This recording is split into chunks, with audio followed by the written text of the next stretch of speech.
You're watching someone walk by on the street and you catch a glimpse of something on their back, some kind of geometric mesh structure, like something that belongs in an architecture studio or a sci-fi movie.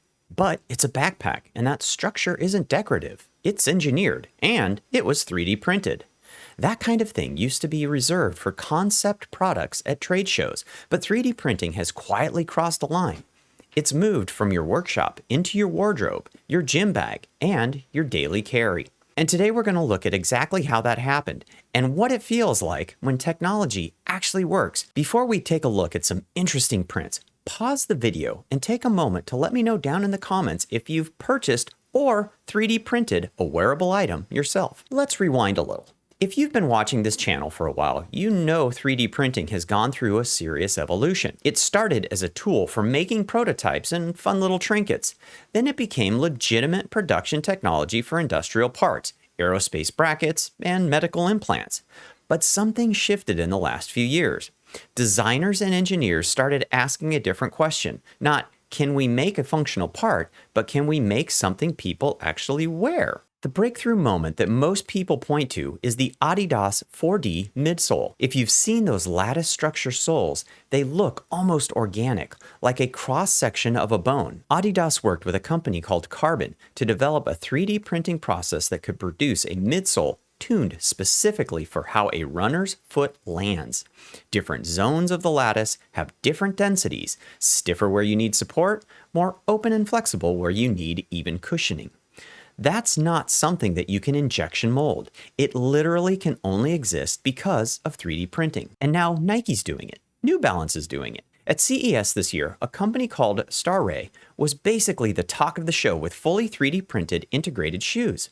The market for 3D printed footwear is expected to hit over $2.5 billion by the end of the decade. Beyond footwear, designers like Iris van Herpen have been pushing 3D printing into high fashion since around 2010, creating structures and geometries that are flat out impossible with any other manufacturing method. A dress that looks like frozen water, or a structured garment that mimics bone. It's niche, it's couture, it's expensive, but it's proving something important, that printed structure can be beautiful and not just functional.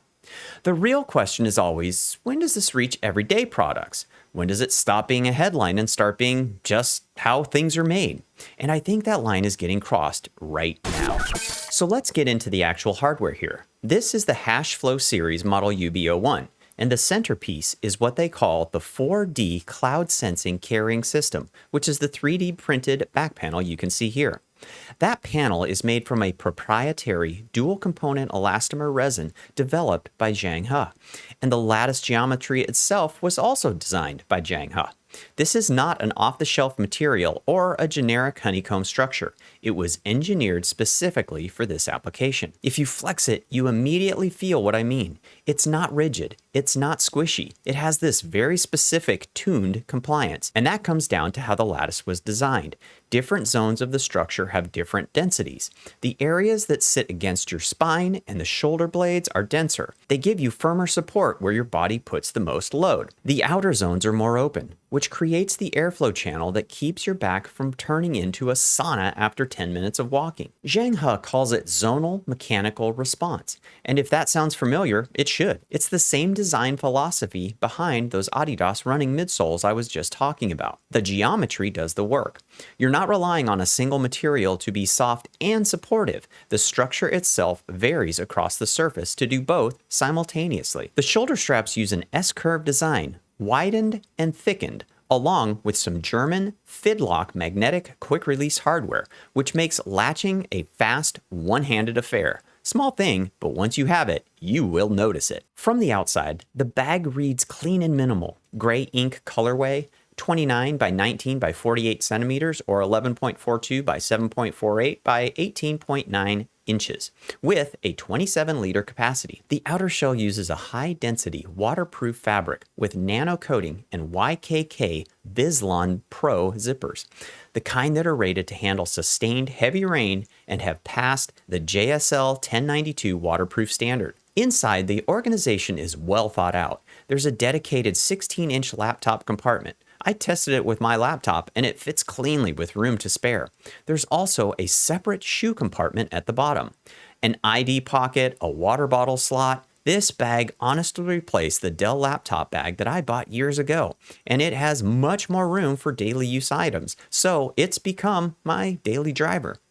It weighs in at 1,150 grams. That's reasonable for the build quality and feature set here. The thing I keep coming back to is how it actually wears over time, because the whole point of the 3D printed back system isn't just that it looks cool, it's that after a few hours your back isn't hot, and there's noticeably less pressure on your spine. I've worn backpacks all my life, and the sweaty back problem is just something you accept. This one genuinely reduces it. So where does this leave us? 3D printing has been the future for a long time, but the future has a habit of arriving quietly in the form of a shoe sole that you didn't notice, or a backpack panel that you just know feels different. What I find interesting about where we are right now is that the technology has matured to a point where it's not just a novelty feature, it's actually solving a problem that conventional manufacturing couldn't.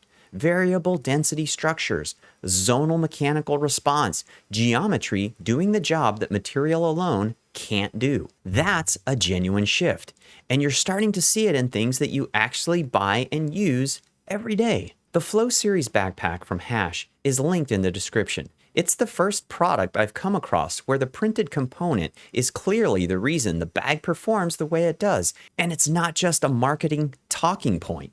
If you carry a bag every day and the back sweat thing has ever annoyed you, it's worth a look. I'd really like to thank Alana for helping me out with this video. If you'd like to see her again in some future videos, please leave a comment and let me know.